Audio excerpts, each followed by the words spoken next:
Welcome to Bible Reader Companion.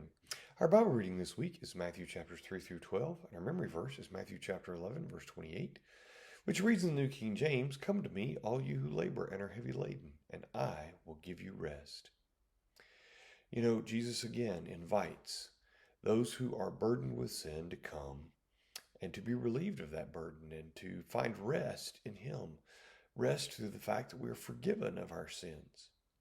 What does it take to do that? There's an interesting story in Matthew chapter 8 that demonstrates something that's so important as we examine our relationship with Jesus.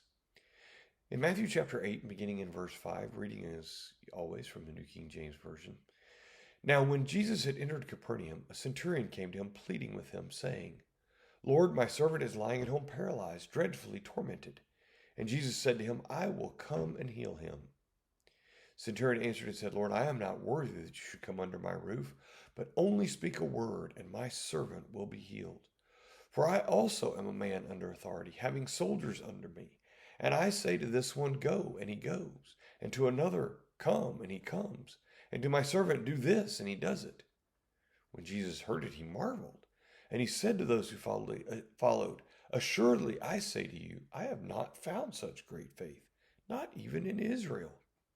And I say to you that many will come from east and west and sit down with Abraham, Isaac, and Jacob in the kingdom of heaven. But the sons of the kingdom will be cast into outer darkness. There will be weeping and gnashing of teeth." Jesus said to the centurion, "Go your way, and as you have believed, so let it be done for you." And his servant was healed that same hour. What stands out in this incident? What stands out is the faith of the centurion. That he trusted that Jesus had the power. He didn't even believe that, he believed that Jesus didn't even have to come to his home. That Jesus had such a power over illness that he could just speak it and it be so. And you know, this is the faith that it takes to come to Jesus and bring him our spiritual burdens and ask for the spiritual forgiveness. If we don't believe that Jesus can take that away, if we don't believe that we're sick, but if we don't believe that Jesus has the ability to relieve us of that he really has the ability to make a difference. You know, in the case of the centurion, he could go home and verify, "Oh, my servant's well." And he could see the evidence of that. But in the case of spiritual forgiveness and relieving the spiritual burden, we can't go and say, "Oh, well, let me go look. I see now my sin's removed." We don't have that.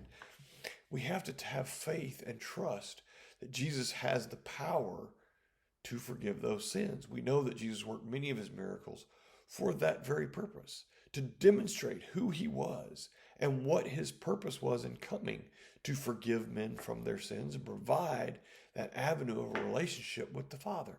The question is, do we have the same kind of faith and trust in Jesus' ability to forgive sins and relieve us of the spiritual sickness that the centurion had, that Jesus could relieve his servant of the physical sickness? If we do have that kind of faith, then we will do as Jesus said in Matthew chapter 11 and verse 28. "Come to me, all you who labor and are heavy laden, and I will give you rest." Thank you for thinking on these things, and we hope that you will join us again tomorrow.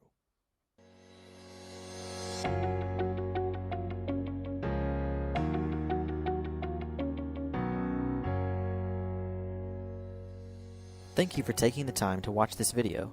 Subscribe to our YouTube channel and follow us on Facebook for more content like this.